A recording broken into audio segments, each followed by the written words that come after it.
semuanya, jadi kami di sini mau ngejelasin proyek UAS soft skill kami. Pertama-tama izinkan kami memperkenalkan diri. Di sini ada Cindy Melindatan, ada Megan Otilia Dewika, ada Sharon Yuvita Valencia, ada Marceli Avenia Wijaya, dan Jillian Lee Kellen. Ya, kasus yang kami ambil untuk proyek UAS ini adalah kasus 1 tentang vaksin COVID-19. Pada kasus ini, vaksin COVID sangat berbahaya efeknya untuk anak-anak. Banyak anak-anak bahkan meninggal setelah menerima vaksin COVID. Hal ini membuat masyarakat harus mengkritisi bahkan menolak vaksinasi untuk anak-anak. Selanjutnya ada identifikasi masalah, di mana kasus COVID tersebut merupakan berita invalid. Dikarenakan COVID yang diedarkan oleh pemerintah digunakan untuk menurunkan tingkat pengidap penyakit COVID, bukan untuk membahayakan masyarakat. Hal ini dibuktikan di dalam berita tersebut yang dituliskan oleh detik.com yang dijelaskan di mana penyebab kematian anak-anak itu bukanlah karena vaksinasi yang didapatkan, melainkan karena terjadinya hal lain. Seperti pada kasus meninggalnya Naura Sabrina yang meninggal karena adanya pendarahan, yang dijabarkan oleh Gaan Dr. Suwarsi.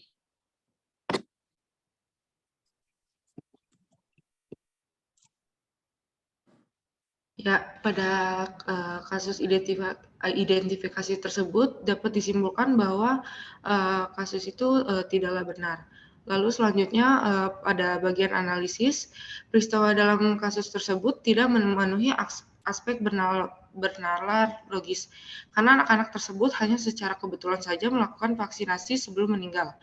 Dalam berita juga disebutkan bahwa keterkaitan antara kematian anak-anak dengan vaksin COVID-19 sangat tidak logis. Hal ini juga dapat dibuktikan dengan adanya peristiwa lain yang menyebabkan anak-anak tersebut meninggal dunia.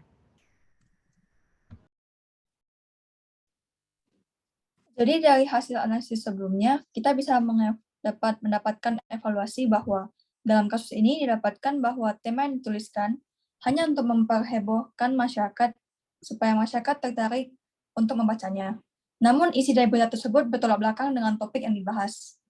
Dan alasan anak-anak tersebut meninggal bukanlah karena divaksinasi, melainkan ada hal lain yang menimpa mereka.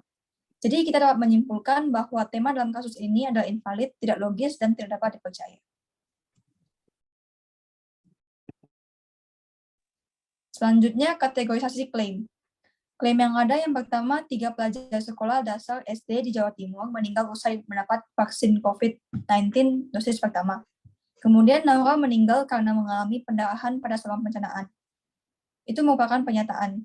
Sedangkan non-klaim itu vaksin COVID-19 dapat menyebabkan kematian pada anak-anak. Mual dan muntah yang dialami oleh Muhammad Bayu disebabkan oleh gejolak vaksin COVID-19. Kemudian klaim faktual yang merupakan hasil investigasi mereka, kita berkesimpulan tidak terkait vaksinasi. Kemudian kasus pertama yang terjadi di Jombang, siswa kelas 6 SD Gedangan, Kecamatan Mojowarno, Jombang meninggal dunia. Selanjutnya ada klaim nilai, klaim faktual deskriptif, klaim subjektif, dan klaim objektif. Dari kasus yang kami ambil, klaim nilai pada kasus kami, ia memastikan pendarahan yang dialami siswa kelas SDN Catagayam, Kecamatan Mojowarno itu bukan efek vaksinasi COVID-19. Untuk klaim faktual deskriptif, 2 kasus siswa meninggal terjadi di Jombang dan 1 siswa di Magetan. Klaim subjektif dari diskusi tadi, audit Komnas KIPI belum bisa menyimpulkan dari mana penyebab meninggalnya, karena sepertinya sudah meninggal dalam perjalanan. Dan yang terakhir, klaim objektif kami ambil, Direktur RSUD Jombang dari Puji Umbaran menjelaskan terdapat kondisi lain yang menyebabkan saluran pencernaan Naura mengalami pendarahan. Oke, berikutnya ada argumen utama dari kasus kami, yaitu vaksinasi COVID-19 mungkin dapat menyebabkan kematian. Lalu yang kedua, peristiwa vaksinasi bisa dapat menimbulkan efek samping yang berbahaya bagi anak-anak.